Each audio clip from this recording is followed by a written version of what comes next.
ठुल्ठुलो भ्रष्टाचारका काण्डहरू जोसुकै बुझ्यौँ ठुल्ठुलो भ्रष्टाचार काण्डहरूको 1-2टा फाइल मात्र खोल्न निर्देशन दिनुहोस्, खोल्न सुरु गर्नुहोस्। काङ्ग्रेस 0बाट 100मा पुग्छ र तपाईँ साँच्चीकै इतिहासमा ईश्वर योग्य प्रधानमन्त्री भएर बस्नुहुनेछ। अहिलेको अवस्थामा यो सरकारलाई प्रभावकारी बनाउने एजेन्डा उहाँहरूसँग के छ? अब पूर्ण रूपमा केन्द्रीय कार्य समिति निर्वाचित भइसकेपछि कङ्ग्रेस अब कसरी अगाडि बढ्छ? जनता वाक्क दिक्क भएका छन्। नेपालको राजनीति विकृत र विसङ्गतिको थलो जस्तो बनेको छ। जुन जोगी आए पनि कानै चिरेको भन्ने चरितार्थ भइराखेको छ अहिलेसम्म आजको मितिसम्म। किन भन्दाखेरि एउटा मात्र उदाहरण दिन चाहन्छु। ओलीजी प्रधानमन्त्री हुँदाखेरि संसदको ढोका बन्द गरेर उहाँले देश मुलुक अध्यादेशबाट चलाउनु भयो, हामीले विरोध गर्यौँ। शेरबहादुर देउवा प्रधानमन्त्री भएपछि उहाँले पनि संसदको ढोका बन्द गर्नुभयो र अध्यादेशबाट देश चलाउन खोज्नुभयो। हाम्रै आदेश छ, हामीले त्यसरी विरोध गर्यौँ। वाह शेरबहादुर देउवा बनाउनुहोस्, वाह शेरबहादुर देउवा बनाएपछि वाह काङ्ग्रेस भइहाल्छ।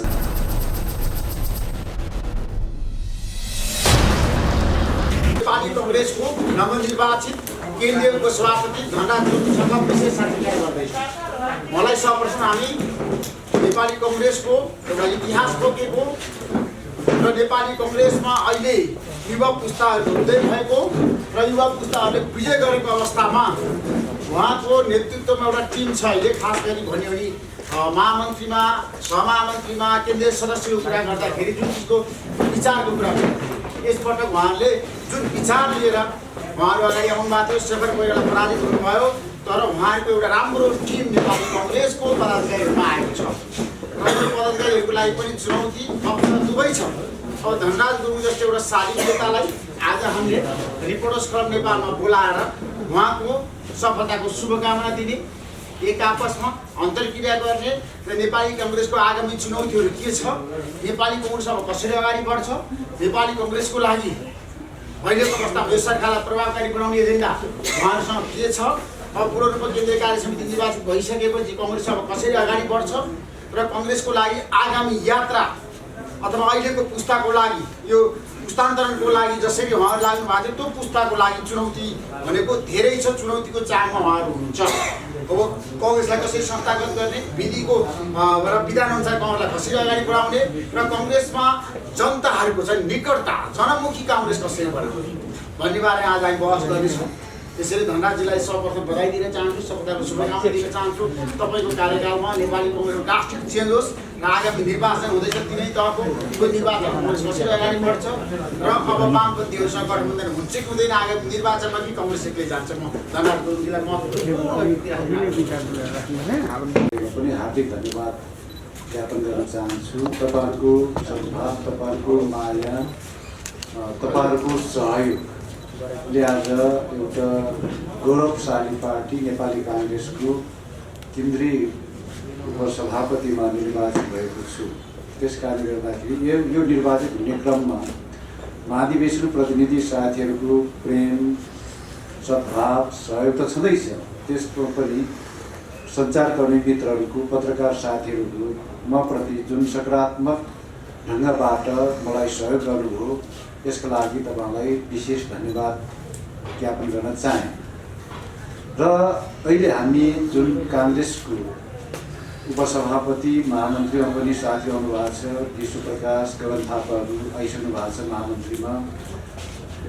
यसले के देखाउँछ भने अब मूल सभापतिमा चाहिने पुरानै नेताले चाहिने फेरि पनि जित्नु भएको छ। तथापि हामीहरूले जित्दै गर्दाखेरि हामीहरू उपसभापति महामन्त्रीमा नयाँ पुस्ता आउँदै गर्दाखेरि यसले के सङ्केत गर्दछ भने पूर्ण रूपमा रूपान्तरण गर्ने क्रम नभए पनि यसले रूपान्तरणको बाटो लियो, रूपान्तरणको बाटोमा अघि बढ्न थाल्यो भन्ने सङ्केत गर्छ।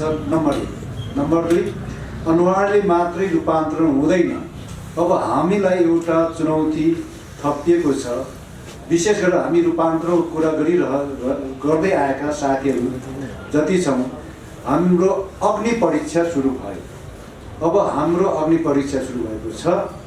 हामीले रूपान्तरणको शब्द खालि भ्रमको लागि, भ्रमको खेती गर्नको लागि उच्चारण गरेका थिएनौँ भन्ने कुरालाई अबका दिनमा व्यवहारमा कामले व्यवहारले साबित गर्नुपर्ने बेला आएको छ, प्रमाणित गर्नुपर्ने बेला आएको छ। यदि हामीले रूपान्तरणलाई शब्द जाल मात्रै थियो भन्ने परिस्थिति उब्जायौँ भने हामी नालायक बन्छौँ। त्यसैले हामीले रूपान्तरण पार्टीभित्र पहिलो रूपान्तरण खोजिरहेका छौँ। पार्टीभित्रको पहिलो रूपान्तरणको यात्रा गर्नुपर्छ भनेर रूपान्तरणको नारा घन्काउँदै हामीले महाधिवेशनमा निर्वाचनको मैदानमा रूपान्तरणकै पक्षमा परिवर्तनकै पक्षमा हामीले मत माग्यौँ। निर्वाचित पनि गर्नुभएको छ साथीहरूले, महाधिवेशन साथीहरूले। अब त्यो रूपान्तरण गर्ने जिम्मेवारी हामीमा आयो। कसरी रूपान्तरण हुन्छ? भर्खर ईसीले भन्नुभएको छ, ईसीजीले कि रूपान्तरणको यात्रा सबभन्दा पहिले हामीले पार्टीकै सभापतिबाट सुरु गर्छौँ भन्ने मलाई लागिरहेको छ। तपाईँहरूलाई लाग्ला हिजो एक कार्यकाल बिताइसक्नु भएको श्रद्धेय पार्टी सभापतिले अब दोस्रो कार्यकालमा कसरी रूपान्तरण गर्नु होला त? प्रश्न यहाँनिर छ। तर कुरा के हो भन्दाखेरि मैले भन्दै आएको छु कि क्रिकेट कहिलेकाहीँ म पनि हेर्छु, यहाँहरू पनि हेर्नु होला। क्रिकेट म्याचमा टेस्ट म्याच भन्ने हुन्छ एउटा। त्यो टेस्ट म्याचमा एउटै ब्याट्सम्यानले दुईपल्ट ब्याटिङ गर्नुपर्छ, पहिलो इनिङ्स दोस्रो इनिङ्स। भलै श्रद्धेय नेता शेरबहादुर देउवाको पहिलो इनिङ्स राम्रो भएन होला, क्रिकेटमा पहिलो इनिङ्समा डगआउट हुने ब्याट्सम्यानले पनि दोस्रो इनिङ्समा सेन्चुरी हानिराखेको हुन्छ। हो त्यस्तै गरेर हाम्रो शेरबहादुर देउवाज्यूको पहिलो इनिङ्स त्यति राम्रो हुन नसके पनि, अथवा डगआउट्स नै नभनौँ, त्यति राम्रो हुन नसके पनि दोस्रो इनिङ्स सुरु भयो उहाँको। दोस्रो इनिङ्समा हामी पनि छौँ नि ब्याट्सम्यान, तर हामी आशा गरौँ दोस्रो इनिङ्समा हाम्रो प्रिय सभापति, श्रद्धेय सभापति, सम्माननीय सभापतिले सेन्चुरी नहाने पनि हाफ सेन्चुरी पक्कै हान्नुहुन्छ। त्यो ठाउँमा हामी पुर्याउँछौँ उहाँलाई, फेरि हामी छौँ त्यसमा। र त्यो कसरी पुर्याउनुहुन्छ भन्ने प्रश्न उब्जियो फेरि अर्को सँगसँगै पूरक प्रश्न। त्यो पूरक प्रश्नको उत्तर के भन्दाखेरि पहिला विधि बमोजिम चल्ने पार्टी बनाउँछौँ, विधान बमोजिम चल्ने पार्टी बनाउँछौँ। हिजोको दिनमा विधि र पद्धतिलाई हामीले मिच्यौँ। उदाहरणका लागि एउटै मात्र उदाहरण काफी छ। हाम्रो त्यति तत्कालीन विधानमा 2 महिनामा विभाग गठन गर्नुपर्नेछ भनेर लेखेका थियौँ।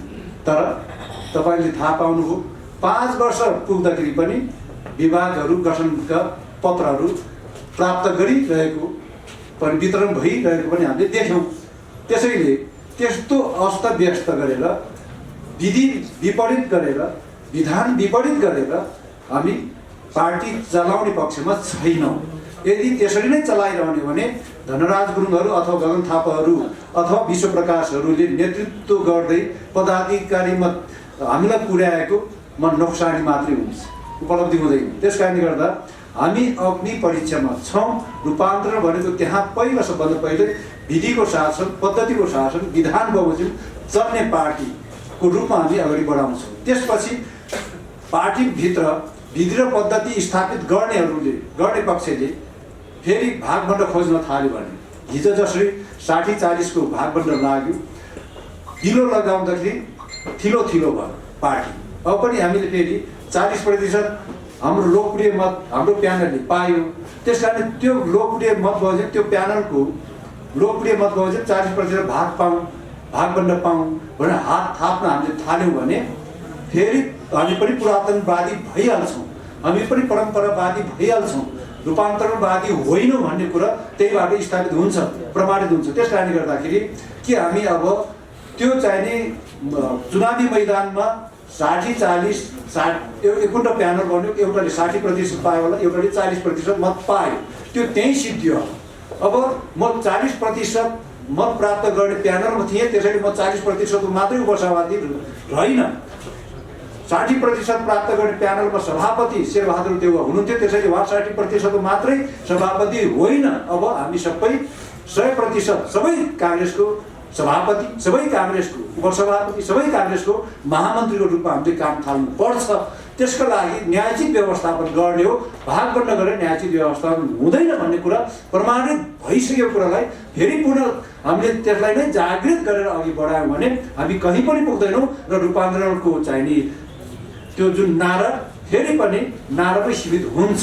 त्यस कारणले गर्दाखेरि अब रूपान्तरण गरेर लैजाने सन्दर्भमा हामीले पार्टीभित्र न्यायोचित व्यवस्थापन गरेर अघि बढ्न आवश्यक छ। त्यस्तै गरेर ऋषिजीले भन्नुभएको छ कि काङ्ग्रेसलाई जनजनसम्म कसरी पुर्याउनुहुन्छ, कसरी लोकप्रिय बनाउनुहुन्छ भन्ने सन्दर्भमा पनि उहाँले जोड्नु भएको छ। अब काङ्ग्रेसलाई जनजनको मनमनमा पुर्याउनुको लागि, जनजनको मनमनमा बस्ने काङ्ग्रेस बनाउनको लागि हामीले चाहिने जनतासँग जोड्ने कुराहरू के हुन् ती विषयमा एकदमै निहालेर एकदमै चाहिने हामीले कार्यक्रम बनाएर त्यसमा छलफल गरेर के हुन् त म त भन्दै आएको छु। यो कुशासनले गर्दाखेरि कि जनता वाक्क दिक्क भएका छन्। नेपालको राजनीति विकृत र विसङ्गतिको थलो जस्तो बनेको छ। त्यस कारणले गर्दाखेरि पहिलो नम्बरमा हामीले चाहिने देखेको नेताहरू जोडिन्छन्, नेताहरूको नाम जोडिन्छ, ठुल्ठुलो भ्रष्टाचारका काण्डहरूमा अरबको खरबको समेत अब जोडिन थालिसकेका छ। त्यति ठुल्ठुलो भ्रष्टाचारका काण्डहरूको फाइल कहाँ छ भन्दा अख्तियारको दराजभित्र घरभित्र लुकाइन्छ, तामेलीको नाममा राखिन्छ हो। त्यहाँ तोड्न सक्नुपर्छ। यदि हामीले तोड्न सकेनौँ भने हामीले चाहिने रूपान्तरणको कुरा नगर्दा हुन्छ।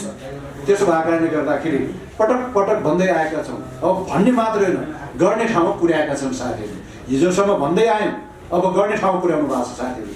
त्यस कारणले गर्दाखेरि कि पार्टीलाई जनतासँग जोड्ने कुरा के त भन्दाखेरि कि जनताले कहाँ दुःख पाएछ त्यहाँ हिट गर्ने। कहाँ दुःख पाएछ अहिले भन्दाखेरि कि नेपाली जनताले भ्रष्टाचारका कारणले गर्दाखेरि, भ्रष्टाचार भनेको कुशासनका कारणले गर्दाखेरि सुशासन प्राप्त गर्न सकिरहेका छैनन्। हाम्रो रोडम्याप भनेको अब सुशासनबाट सुरु गऱ्यौँ भने सबै कुरा ठिक हुन्छ। नत्र होइन भने फेरि हामी पनि त्यहीँ लतपतिन्छौँ, त्यही अल्मलिन्छौँ। अल्मलिएको नेताले डेस्टिनेसन प्राप्त गर्न सक्दैन। त्यसो भएको कारणले गर्दाखेरि हामी अत्यन्तै गम्भीर छौँ यो विषयमा। हामीसँग चुनौतीहरू छन्, अवसर पनि हो, चुनौतीहरू पनि हो। उपसभापतिमा निर्वाचित भएपछि मैले दुईवटा कुरा पाएको छु। मेरो लागि यो अवसर हो गर्न र चुनौती पनि हो, सँगसँगै चुनौती पनि हो। त्यसैले चुनौतीलाई म अवसरमा बदल्ने साहस लिएर आएको हुँ म वास्तवमा। नत्र होइन भने त्यो साहस नगर्दा हुन्छ। त्यसो भएको कारणले गर्दाखेरि के चाहिने हामीले जनताको बिचमा लोकप्रिय बनाउनको लागि हामीले त भन्यौँ नि त हिजोको दिनमा कि 33-35-37% काङ्ग्रेसलाई 51% बनाउने हामीसँग कार्यक्रम छ भन्नु। तर त्यो कार्यक्रम लागू गर्ने कसले? अब हामीले हो। त्यसो भएको कारणले के कार्यक्रम छ भन्दाखेरि कि जनताको मन छुने गरेर अगाडि बढाउने कार्यक्रमहरू सबै भन्न सकिन्न। खालि मैले एउटा मात्र उदाहरण यहाँ प्रस्तुत गरेँ कि जुन कुरा मुख्य कुरा हो विकृत र विसङ्गति, जुन हामीले व्यवस्था बदल्यौँ तर हामी बदलिएनौँ। अनुहारहरू बदलिएनन्, त्यो आफ्नो ठाउँमा होला। पात्रहरू बदलिएनन्, आफ्नो ठाउँमा होला। तर प्रवृत्ति कहिल्यै पनि बदलिएन। विकृति र विसङ्गति कुरूप रूपमा झाँगिएको छ। त्यसको अन्त खोज्न आवश्यक छ, अन्त गर्न आवश्यक छ। अब अन्त गरिएन भने यो चाहिने महादेश प्रतिनिधिहरूले दिनुभएको जिम्मेवारी हामीले बोक्न नसकेको कुरा फेरि प्रमाणित हुन्छ। त्यो प्रमाणित गरेर दिन्नौँ। हामी चाहिने त्यो कुरामा अत्यन्त गम्भीर भएर चाहिने लाग्ने नै छौँ भनेर निवेदन गर्न चाहन्छु। त्यस्तै गरेर ऋषिजीले अर्को कुरा भन्नुभएको छ कि सरकार अब यो चाहिने नवनिर्वाचित यो हाम्रो समिति आउँदैछ। त्यसो भए सरकार कुन ढङ्गबाट चल्छ, कसरी चल्छ भन्ने सन्दर्भमा यो सरकार त संविधान जोगाउने क्रममा बाई प्रोडक्ट हो। संविधान जोगाउने क्रममा हामीले जुन आन्दोलन गर्यौँ, संविधान जोगाउने यात्रामा अगाडि बढ्दै गर्दाखेरिको बाई प्रोडक्ट मात्रै हो यो संयुक्त सरकार। त्यसैले संयुक्त सरकारले हाम्रो चाहिने पार्टीबाट के सहयोग गर्नुपर्छ भन्ने सन्दर्भमा नराम्रो काम नगर्दै हुन्छ भन्ने मलाई लाग्छ। घिनलाग्दा कामहरू नगर्दै हुन्छ भन्ने मलाई लाग्छ। विकृत र विसङ्गति नथुपर्दै हुन्थ्यो भन्ने मलाई लाग्छ। अहिलेसम्म त सबै जुन जोगी आए पनि कानै चिरेको भन्ने चरितार्थ भइराखेको छ अहिलेसम्म आजका मितिसम्म। किन भन्दाखेरि एउटा मात्र उदाहरण दिन चाहन्छु। ओलीजी प्रधानमन्त्री हुँदाखेरि संसदको ढोका बन्द गरेर उहाँले देश मुलुक अध्यादेशबाट चलाउनु भयो, हामीले विरोध गऱ्यौँ। फेरि त्यसपछि सम्माननीय शेरबहादुर देउवा प्रधानमन्त्री भएपछि उहाँले पनि संसदको ढोका बन्द गर्नुभयो र अध्यादेशबाट देश चलाउन खोज्नुभयो। हाम्रै आदेश छ, हामीले त्यसरी विरोध गर्नु हुँदैन, त्यसरी चल्नु हुँदैन। त्यस कारणले गर्दाखेरि उस्तै भइरहने, उस्तै पदचारमा अगाडि बढिरहने भने त्यो परिवर्तन होइन, रूपान्तरण होइन।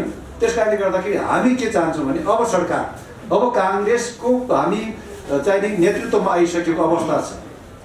त्यसो भइसकेपछि सरकार पनि अब सजग हुनुपर्छ। सरकार अब त्यस्तो लोते पोतेसँग चल्न हुँदैन। सरकारले ठिक ढङ्गबाट काम गर्न आवश्यक छ। सरकार नयाँ ढङ्गबाट काम गर्न आवश्यक छ। मैले त प्रधानमन्त्री शेरबहादुर देउवा भएपछि उहाँको निवास बालुवाटारमा हाम्रो वैचारिक समूह भन्ने थियो त्यतिखेर, विचारको समूहगत रूपमा हामीले उहाँलाई बधाई दिन ज्ञापन गर्न जाँदा पनि मैले भनेको थिएँ, कम्तीमा पनि 4 कार्यकाल तपाईँको स्मरणयोग्य भएन प्रधानमन्त्रीज्यू। अब यो पाँचौँ कार्यकाललाई स्मरणयोग्य बनाउनुहोस्। वाह शेरबहादुर देउवा बनाउनुहोस्। वाह शेरबहादुर देउवा बनाएपछि वाह काङ्ग्रेस भइहाल्छ। त्यसैले त्यस्तो बनाउनुहोस्। त्यसका लागि खोप त छँदैछ, भ्याक्सिनको कोभिड विरुद्धको भ्याक्सिन र सँगसँगै ठुल्ठुलो भ्रष्टाचार काण्डहरू जोसुकै मुछ्यौ, ठुल्ठुलो भ्रष्टाचार काण्डहरूको 1-2टा फाइल मात्र खोल्न निर्देशन दिनुहोस्, खोल्न सुरु गर्नुहोस्। काङ्ग्रेस 0बाट 100मा पुग्छ र तपाईँ साँच्चीकै इतिहासमा स्मरणयोग्य प्रधानमन्त्री भएर बस्नुहुनेछ भने। त्यसपछिको केन्द्रीय समिति बैठक बुढानील कण्ठमा भएको केन्द्रीय समिति बैठकमा त्यो त अनौपचारिक व्यक्तिगत भेटघाट हो। अब औपचारिक रूपमै भन्नु पर्यो भनेर केन्द्रीय समिति बैठकमै पनि त्यही कुरो ठ्याक्कै मैले राखेँ। तर अहिलेसम्म कुनै पनि फाइल खोलेको मैले अहिलेसम्म सुन्न पाएको छुइनँ। त्यसै बिचमा निवर्तमान प्रधानमन्त्रीको कुरा सुनेको थिएँ। बरु यदि ठुल्ठुलो भ्रष्टाचारको काण्डको फाइल खोल्ने हो भने क्यान्टोनमेन्टबाट खोल्नु पर्यो। अर्थात् यो कुरोले के देखाउँछ त भन्दाखेरि हाम्रा श्रद्धेय नेताहरू कहीँ न कहीँ, कतै न कतै सर्पको खुट्टा सर्पले देख्छ भने जस्तो अब एउटा देखेपछि अर्को पनि तर्सिने त्यस्तो अवस्था मैले भेट्टाएँ। त्यसो भएकाले गर्दा अब त्यो छुट हाम्रो श्रद्धेय प्रधानमन्त्री हुने छैन, यो सरकारमा हुने छैन। सरकारमा बस्नेहरूले एउटा बाहिर देखाउन लागि मात्रै देखावटी काम गर्ने होइन, रूपमा मात्रै गर्ने होइन, सारभूतमा काम गर्न आवश्यक छ। त्यस कारणले गर्दाखेरि सरकारलाई हामी त्यही दिशातर्फ लिएर अगाडि बढ्नका लागि पार्टीको तर्फबाट हामी उहाँलाई सुझाव दिन्छौँ। सरकार हामीले चलाउने त होइन, तर चाहिने यहाँ सरकार चलाउने नाममा फेरि मुलुक जुन ढङ्गबाट अहिलेसम्म मुलुकले केही पनि पाएको छैन, साँच्चै नै गतिलो ढङ्गबाट सरकार चलेको अनुभूति गर्न पाएको छैनन्, त्यसरी नै अघि बढ्न हुन्न भन्ने हाम्रो ठहर छ, मेरो ठहर छ। त्यस कारणले गर्दाखेरि त्यसरी चाहिने सरकारलाई पनि अलिकता मोडालिटी चेन्ज गरेर अघि बढ्नुहोस् तपाईँहरू भन्ने हाम्रो आग्रह हुने नै छ। र अर्को पनि थपिहाल्नु यसमा, यो सरकार भनेको सरकार मात्रै यो अहिले सञ्चालन गर्नको लागि, राज्य सत्ता चलाउनको लागि मात्रै हो।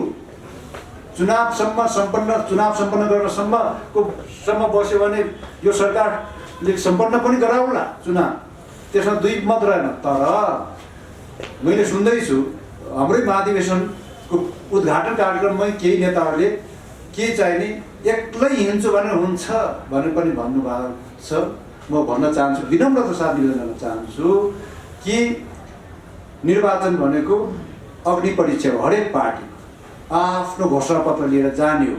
त्यसैले नेपाली काङ्ग्रेस हिजो कसको बैशाखी टेक्नल खोज्यो, नेपाली काङ्ग्रेसले त्यो इतिहास कोट्याउन चाहन्न। तर काङ्ग्रेस अबको आउने निर्वाचनमा काङ्ग्रेस एक्लै अगाडि बढ्छ। काङ्ग्रेसलाई कसैको बैशाखी चाहिँदैन र काङ्ग्रेस आफै अगाडि बढ्छ र काङ्ग्रेसले एक्लै निर्वाचनको मैदानमा पुगेर हामी 51% काङ्ग्रेस बनाउन चाहन्छौँ। बैशाखी टेकेर दौड्ने मान्छेले सबल दुईटै खुट्टा सबल भएको अर्को पार्टीलाई उछिन्न सक्दैन। हाम्रो दुईटै खुट्टा सबल नै छँदैछ। आफ्नो सबल दुईटा खुट्टा हुँदाहुँदै फेरि बैशाखी टेक्ने प्रयत्न गरियो, आफूलाई कमजोर ठानियो भने हामी फेरि गन्तव्यमा हामी पहिलो हुन सक्दैनौँ। त्यस कारणले गर्दाखेरि यो भुल अब हुँदैन। विगतमा भुल भयो होला, काङ्ग्रेसका साथीले रुँदै आफ्नो रुख चिन्हभन्दा बाहिर अरू चिन्ह मतदान गर्नुपर्ने परिस्थिति बन्यो होला विगतमा, तर त्यो भुल अब काङ्ग्रेसले दोहोऱ्याउनु हुँदैन। यदि कसैले दोहोऱ्याउन खोज्यो केन्द्रमा भने हामी त्यहाँ त्यसको प्रतिवाद पनि गर्छौँ। त्यस कारणले गर्दाखेरि हामी नेपाली काङ्ग्रेसको विधि विधान, नेपाली काङ्ग्रेसको सिद्धान्त आदर्श बमोजिम नेपाली जनताको बिचमा पुग्ने प्रयास पो गर्ने हो त। त्यसैले गठबन्धन गरेर चुनाव जित्ने होइन, आफ्नो कार्यक्रम लिएर चुनाव जित्ने हो, आफ्नो कार्ययोजना जनताको बिचमा लगेर चुनाव जित्ने हो, आफ्नो एजेन्डा जनताको बिचमा लगेर काम चुनाव जित्ने हो। त्यस कारणले गर्दाखेरि एजेन्डा सहितको काङ्ग्रेस, कार्यक्रम सहितको काङ्ग्रेस, नीति सहितको काङ्ग्रेस, विधि बमोजिम चल्ने काङ्ग्रेस बनाएर नेपाली जनताको मन जित्ने प्रयत्न गर्छौँ हामी। त्यसो भएको कारणले गर्दाखेरि के चाहिँ अरूको चाहिँ बैशाखी टेकेर जित्ने काङ्ग्रेस होइन, एजेन्डा बोकेर जनताको एजेन्डा पनि जनताको एजेन्डा, राष्ट्रको एजेन्डा बोकेर जित्ने काङ्ग्रेस बनाउन हामी चाहन्छौँ। हाम्रो प्रयास त्यही नै रहनेछ। धन्यवाद। जय नेपाल। पहिलो सिरिजमा रन बनाउन सक्नु भएन भन्ने कुरा पनि गर्नुभयो। अब दोस्रो सिरिजमा 60 सेन्चुरी नभए हाफ सेन्चुरी हान्ने कुरामा विश्वस्त छु भनेर पनि भन्नुभयो। तर तपाईँलाई स्मरण गराउन चाहन्छु, 3 तहको चुनाव नजिकै गर्दा तपाईँहरू टेस्ट म्याच होइन T20 क्रिकेट खेल्नुपर्ने परिस्थितिमा देखिनुहुन्छ। काङ्ग्रेसभित्र राम्रा बलर पनि हुनुहुन्छ, तपाईँहरू जस्ता ब्याट्सम्यान पनि हुनुहुन्छ। त्यो कुरा अर्को कुरा भयो। तर के गर्नु, ओपनिङ ब्याट्सम्यान जाने देउवाले 20 ओभरसम्म न रन न चाहिँ आउट हुने परिस्थितिमा पार्टीलाई त्यस्तो परिस्थितिमा राख्नुहुन्छ। अनि तपाईँहरू जस्ता कुशल ब्याट्सम्यानले कम्पाउन्ड बाहिरबाट हार बेहोर्नु पर्ने परिस्थिति निम्तिन सक्छ। अब भन्नुहोस्, पहिलो नम्बरमा ब्याटिङ गर्न जान्छु भनेर तपाईँले तपाईँको कप्तान देउवालाई कसरी कन्भिन्स गर्नुहुन्छ? यो बडो गम्भीर प्रश्न गर्नुभएको छ वास्तवमा। निश्चित रूपमा तपाईँले भन्नुभयो जस्तो कि कहिलेकाहीँ टेस्ट म्याचकै कुरा गरेका थिए, तपाईँले 2020 म्याचमा ल्याउनु निश्चित रूपमा त्यो बुझ्छु। अझै यसरी भनौँ न, सधैँ सभापतिले पहिलो इनिङ्समा डगआउटै हुनुभयो, मानवीय छ भनेको त्यो बित्यो कार्यकाल। आउँदो कार्यकाल फेरि सेकेन्ड इनिङ्स नै भन्छु। तर हामीसँग वेदरको प्रभावको कारणले अब धेरै समय छैन भनौँ, यसरी भनौँ न, तपाईँले बुझ्नुहुन्छ मेरो भाषा कि अब हामीलाई लक्ष्य T20मा खेले जस्तो लक्ष्य प्राप्त भयो, यसरी भन्न चाहन्छु म। दोस्रो इनिङ्स त दोस्रो इनिङ्स नै हो, तर हामीलाई 20 ओभर मात्र बाँकी रह्यो। समय 5 दिनको समयलाई घर्किँदै लिएर आउँदाखेरि हामीसँग 20 ओभरमा हाम्रो लक्ष्य 200मा छोड्यो प्रतिस्पर्धीले, यसरी बुझौँ। र तपाईँले भन्नुभएको चाहिँ गरेर कि त्यस्तो ब्याटिङ गर्नुपर्ने बेलामा हाम्रो कप्तानलाई हामी के भन्छौँ भने, तपाईँको कप्तानजी तपाईँको अलिक स्लो ब्याटिङ छ, त्यसैले हामी चाहिँ नि अलिक फास्ट ब्याटिङ गर्ने साथीहरूलाई ओपनिङ गर्न दिनुहोस् भन्ने कन्भिन्स गर्छ। भनेपछि यो तिनै तहको अब सङ्घीय निर्वाचन आइरहँदाखेरि यहाँहरूले प्रधानमन्त्रीमा शेरबहादुर देउवालाई अगाडि सार्नुहुन्न, अर्को व्यक्ति अगाडि सारेर तपाईँ राजनीतिक जनतामाझ जानुहुन्छ भन्न खोज्नुभएको हो? हेर्नुहोस्, मैले अघि भनेको थिएँ, एजेन्डाले चुनाव जित्ने, व्यक्तिको अनुहारले होइन। त्यसैले यस्तो एजेन्डा हामी अगाडि सार्छौँ कि चाहिने, मैले अघि एजेन्डाको बारेमा भनिसकेँ। त्यस कारणले गर्दाखेरि अब हामीसँग धेरै समय पनि छैन। यहाँले भन्नुभएको जस्तै गरेर को प्रधानमन्त्री हुने भनेर पनि कहिलेकाहीँ 2056 सालमा किसुनजीको नामलाई हामीले बजारमा सेयर गऱ्यौँ। तर व्यक्तिको अहिले चाहिँ त्यस्तो व्यक्तिको फलाना व्यक्ति भन्नुभन्दा हामी यो गर्छौँ भने हाम्रो एजेन्डा लिएर पो जाने हो त। त्यसैले प्रधानमन्त्री शेरबहादुर देउवालाई हामी प्रधानमन्त्री बनाउँदैनौँ, त्यसले मत दिनुहोस् भन्यो भने त्योभन्दा अकर्मण्य हाम्रो एजेन्डा केही पनि हुँदैन। हामी त के भन्छ भने जनतालाई माथि उठाउने हाम्रा यी एजेन्डा छन्, त्यसैले हामीलाई मत दिनुहोस् भन्ने ठाउँ पुर्याउनु लागि निर्वाचनमा घोषणा गर्नुभन्दा पहिले हामीले के चाहिने सुशासनको अनुभूति हुने गरेर सरकारलाई अघि बढाउने प्रयत्न हाम्रो हुन्छ। त्यसो भयो भने मात्रै 35%, 33% काङ्ग्रेस, 51% काङ्ग्रेसमा पुग्न सक्छ। नत्र होइन भने केही पनि नगर्ने, खालि 51% भनिरह्यो भने केही पनि हुँदैन। त्यस कारणले गर्दाखेरि शेरबहादुर देउवाको अनुहारलाई पछाडि राख्छौँ र हामी अगाडि आउँछौँ, त्यो पनि होइन। त्यसमा केही तलमाथि त होला, तर हाम्रो पनि अग्रमणी हुन्छ। त्यस कारण एजेन्डा पो फ्लोट गर्ने हो त, जनताको बिचमा त एजेन्डा लिएर जाने हो। व्यक्तिको अनुहार लिएर जान्छु भन्यो भने त यो सिद्धान्तको विचारको कुरा किन गर्नु पर्यो? गर्नै परेन। त्यस कारणले गर्दाखेरि तपाईँलाई म यही निवेदन गर्न चाहन्छु कि व्यक्तिको अनुहारको कुरा नगर्नुहोस्, अब एजेन्डाको कुरा।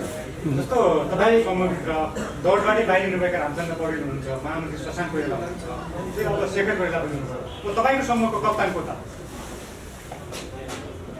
अब यो समूह होइन, समूह त यो प्यानल जुन निर्वाचनको मैदानमा पो थियो त। अब निर्वाचन मैदानबाट बाहिर्यौँ र चाहिँ नि होइन, अब हामीले त्यसमै सबैलाई गोलबद्ध बनाउने हो नि त। निर्वाचनको परिणामले निम्ताएका केही कुराहरू छन् नि। वीरेन्द्र रिजालले राजीनामा दिनुभएको छ रक्षा मन्त्रीबाट, नैतिकताको आधारमा दिनुभयो। प्रकाशमान सिंह अब चाहिँ रक्षा मन्त्रीको प्रधानमन्त्रीमा आउँदै हुनुहुन्छ भनेर चर्चा चलिरहेको छ। यो बिचमा शेरबहादुर देउवाले त सम्झौता गर्नुभएको छ प्रकाशमान सिंहसँग। यदि वीरेन्द्र रिजालले राजीनामा नदिएको भए देउवाले हटाउने परिस्थिति निम्तिन सकिँदो रहेछ। यस विषयलाई कसरी टीका टिप्पणी गर्छ? संस्थापन हितहरूको पक्ष त कमजोर देख्यो त्यति बेला। होइन, यो चाहिँ नि अब हामी पार्टीभित्र सत्ता पक्ष र प्रतिपक्ष रहेनौँ। किन भन्दाखेरि खेलको मैदानबाट बाहिरियौँ, हामी बाहिरिसक्यौँ र त्यसपछि एउटा खेल खेल्यौँ, त्यसपछि बाहिरिसक्यौँ। अब मैले अघि नै पनि भनेको थिएँ कि चाहिँ नि शेरबहादुर देउवा सबै काङ्ग्रेसको सभापति, धनराज गुरुङ सबै काङ्ग्रेसको उपसभापति, गगन थापा अथवा विश्वप्रकाशहरू सबै काङ्ग्रेसको महामन्त्री हो भन्ने कुरा हामीले बिर्सिनुहुन्न। त्यस कारणले गर्दाखेरि तपाईँले जुन कुरा भन्नुभयो नि, वीरेन्द्र रिजालले राजीनामा दिनुभयो, उहाँले त नैतिकताको आधारमा मलाई देशभरका माध्यम प्रतिनिधि साथीहरूले मलाई चाहिँ नि निर्वाचित गराउन सक्नु भएन, निर्वाचित गराउनु भएन, म प्रति विश्वास रहेनछ। यस्तो विश्वास नरहेको बेलामा मैले अब चाहिँ नि मन्त्री पद पनि ओगटेर बस्नुहुन्न भनेर उच्च नैतिकताको आधारमा उहाँले रिजाइन गर्नुभयो। हटाउनु होला, होइन पक्नुहोस् न, हटाउनु होला, प्रधानमन्त्रीले हटाउनु होला भनेर रिजाइन गरेको मलाई थाहा छैन है। तपाईँलाई थाहा छ भने त तपाईँ मार्फतै थाहा पाऊँ, होइन? नत्र होइन भने उहाँले उच्च नैतिकताको आधारमा रिजाइन गर्नुभएको छ। यो सायद मलाई लाग्छ कि हाम्रो देशमा मात्रै चाहिँ नि जति नकाम भए पनि बसिरहने, तर विदेशमा चाहिँ नि जस्तै रेल ठोकिँदाखेरि रेल मन्त्रीले त रेल चलाएको हुन्न नि त, तर रेल ठोकियो भने, रेल दुर्घटना पऱ्यो भने रेल मन्त्रीले रिजाइन गरे उदाहरणहरू पनि छन् विदेशमा। त्यस कारणले गर्दाखेरि त्यस्तै चाहिँ नि उहाँले एउटा उच्च नैतिकताको आधारमा त्यही उदाहरण बन्नको लागि उहाँले रिजाइन दिनुभएको हो। उहाँले चाहिँ नि हटाइहाल्नु होला भनेर थर कामेर रिजाइन गर्नुभएको होइन। अब रह्यो तपाईँले जुन प्रकाश मानजीको कुरा उठाउनु भएको छ कि प्रकाश मानजी चाहिँ नि एउटा त्यागी नेता, त्यागका प्रतिमूर्तिको सुपुत्र हुनुहुन्छ। अब र गणेश मानजीको सुपुत्र प्रकाश मानजीको लागि उच्च राजनैतिक संस्कारको पाठशाला घरै थियो। मेरो लागि त थिएन नि त त्यो। मेरो लागि त राजनीतिक पाठशाला घर होइन। मेरो चाहिँ नि बाल्यकाल त मैले गोबर सोरेर सुरु गरेँ नि त। गोबर सोरेको हातले आज चाहिँ नि काङ्ग्रेसलाई रूपान्तरण गर्ने दस्तावेज लेख्छु भनेर आउँदैछु म। तर पक्दैछु, तर प्रकाश पक्नु न, मलाई भन्न दिनुहोस्। तर गणेश मानजीको सुपुत्र प्रकाश मानजीलाई त सानैदेखि राजनीतिक संस्कारको पाठशाला घरै बन्यो। त्यस्तो राजनीतिक पाठशालामा हुर्किएको व्यक्तिको बारेमा मैले धेरै टीका टिप्पणी गर्न आवश्यक छैन। तपाईँहरूको अगाडि छ। एउटा प्रश्न छ। सबभन्दा पहिला धनराज दाईलाई मेरो व्यक्तिगत तर्फबाट र म कार्यरत संस्था एड्रेस नेपाल टेलिभिजनबाट सफल कार्यकालको शुभकामना। धन्यवाद। 2-3वटा कुरा। एउटा यो गठबन्धनको पार्टमा सभापतिले के भन्नुभएको थियो भने राष्ट्रिय सभा चुनावसम्म भन्नुभएको थियो त्यही अगाडि। तपाईँले अब काङ्ग्रेसलाई बैशाखी लिएर अगाडि बढ्ने छुट छैन भन्नुभयो, एक्लै जानुपर्ने देखियो। गठबन्धन अब राष्ट्रिय सभा चुनावपछि तोडिन्छ, एउटा यो प्रश्न।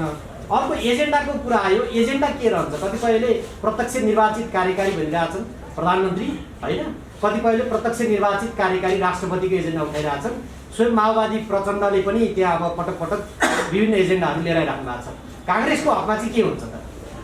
पहिलो प्रश्न तपाईँले जुन चाहिने राष्ट्रिय सभाको निर्वाचनपछि के गठबन्धन तोडिन्छ भन्ने भन्नुभएको छ, तोडिँदैन। गठबन्धन निर्वाचनमा चुनावको मैदानमा गठबन्धन गर्दैनौँ प्रश्न मैले यो भने। अर्को प्रश्न के भन्नु भने तपाईँले एजेन्डाको सन्दर्भमा के चाहिने तपाईँले ठ्याक्क के भनिदिनु भयो भने कि यो कार्यकारी राष्ट्रपति कार्यकारी प्रधानमन्त्री त्यसले जनतालाई के छुन्छ?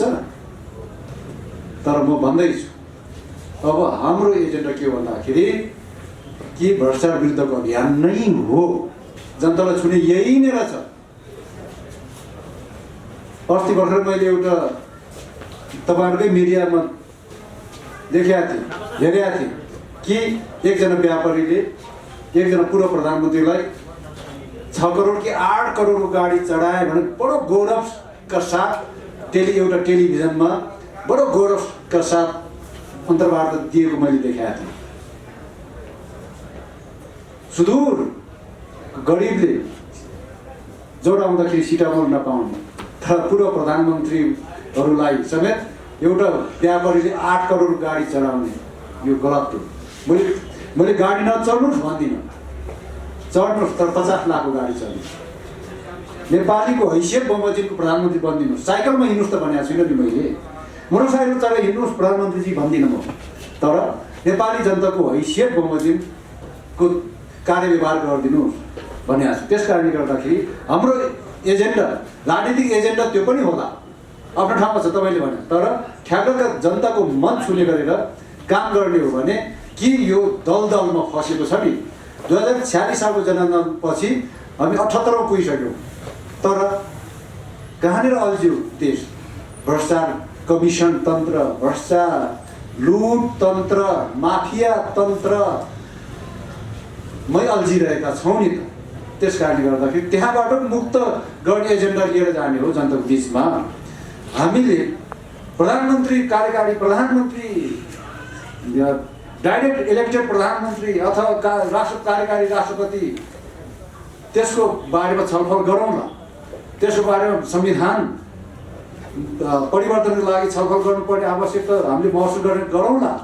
तर अहिले इलेक्सनको एजेन्डा भनेको संविधान परिवर्तन गरेर कार्यकारी राष्ट्रपति डाइरेक्ट इलेक्टेड प्रधानमन्त्रीको सवाल भन्दा त्योभन्दा पनि जनतालाई सुशासन दिने सवालमा कमिसन तन्त्रले चाहिने सडक मिलेको राजनीतिलाई त्यहाँबाट उकास्नु छ, त्यहाँबाट निकाल्नु छ। सबभन्दा कुरो त्यो हो, त्यही हो एजेन्डाबाट भन्ने मलाई लाग्छ। एउटा गगन थापा र विश्वप्रकाश जुझारु युवा नेताको बिचमा शेरबहादुर ज्यू सभापतिज्यू अब कसरी टिक्नु होला, कसरी बस्नु होला, के सोच छ तपाईँसँग? यो बिचमा सम्पर्क भयो कि भएन सभापतिज्यू? यो बिचमा सम्पर्क त भएको छैन, तर मलाई के लाग्छ भन्दाखेरि के चाहिने जब तपाईँले जस्तो इन्भाइरोमेन्ट दियो त्यस्तै हुन्छ। हरेक नागरिक हरेक व्यक्ति त्यो रूपान्तरण हुने क्रममा जान्छ नि। त्यसो आकारले गर्दाखेरि तपाईँको चाहिने मधेसमा गएर धनराज गुरुङ 1 महिना बस्यो भने मेरो छाला बिस्तारै मेरो छालाको रूप फेरिन्छ। त्यस्तै गरेर धनराज गुरुङ फेरि हिमालमा गएर 1 महिना बस्यो भने मेरो छाला फेरि त्यहाँ गएपछि अर्कै रूप लिन्छ। त्यस कारणले गर्दाखेरि अब हाम्रो बिचमा बस्ने हाम्रो सभापति हामी जस्तै भोग्नु बढाएर अगाडि बढाउँछौँ र उहाँलाई रूपान्तरणको यात्रामा चाहिने अगाडि बढाएर रूपान्तरित हुन्छ भन्ने मलाई विश्वास छ। ल धन्यवाद छ।